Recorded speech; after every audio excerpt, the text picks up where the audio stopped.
नमस्कार, आप देख रहे हैं एसपीएन 9 न्यूज़ और मैं हूं आपके साथ मनीष कुमार सैनी। पटना के बापू सभागार में रविवार को जनसुराज का राजनीति में मुसलमानों की भागीदारी कार्यक्रम का आयोजन किया गया, जिसमें हजारों की संख्या में मुस्लिम समुदाय के लोग शामिल हुए।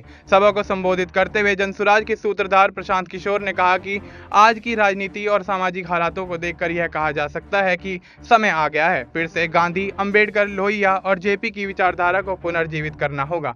आगे उन्होंने कहा कि मैंने 2014 में नरेंद्र मोदी की विजय में कंधा लगाया था, लेकिन उसके बाद 2015 से 2021 तक हमेशा बीजेपी के खिलाफ लड़ रही पार्टियों और नेताओं की विजयी में कंधा लगाया।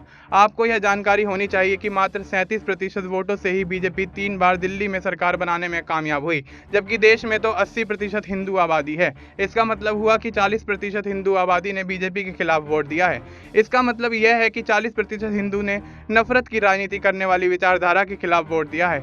इसलिए अब समय आ गया है कि यदि आप अपने बच्चों के साथ इंसाफ करना चाहते हैं तो आप भी गांधी और समाजवाद की विचारधारा से जुड़कर बीजेपी को हरा सकते हैं। प्रशांत किशोर ने बड़ा ऐलान करते हुए मुस्लिम समाज को वादा किया कि जिस तरह हर समाज को उनकी जनसंख्या के अनुसार जनसुराज में भागीदारी मिलेगी, उसी पर कायम रहते हुए जनसुराज कम से कम 40 मुसलमानों को विधानसभा में टिकट देगी।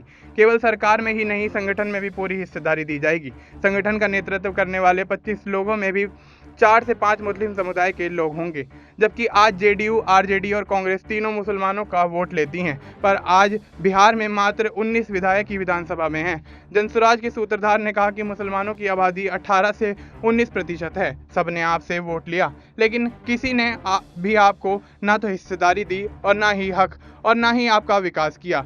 मैं आपसे वोट मांग रहा हूँ, केवल इतना कह रहा हूं कि अगली बार वोट अपने बच्चों के नाम पर दीजिए। अब देखना दिलचस्प होगा जिस तरह से प्रशांत किशोर राजनीतिक सलाहकार होने के बावजूद अब चुनावी अखाड़े में उतरते हुए नजर आ रहे हैं, तो क्या प्रशांत किशोर और जनसुराज मिलकर यहां पर कहीं ना कहीं बिहार की राजनीति में वोट खींचने में कामयाब होंगे? क्या मुस्लिमों को टारगेट करने की रणनीति कामयाब होती हुई नजर आएगी? क्या प्रशांत किशोर एक बार आरजेडी, जेडीयू और भारतीय जनता पार्टी को बिहार की राजनीति में बड़ा झटका देते हुए नजर आएंगे? फिलहाल आपको इस मुद्दे पर क्या कुछ लगता है? आप अपनी राय हमें कमेंट करके बता सकते हैं। बाकी देश और दुनिया से जुड़ी तमाम जानकारी के लिए आप देखते रहिए एसपीएन 9 न्यूज़।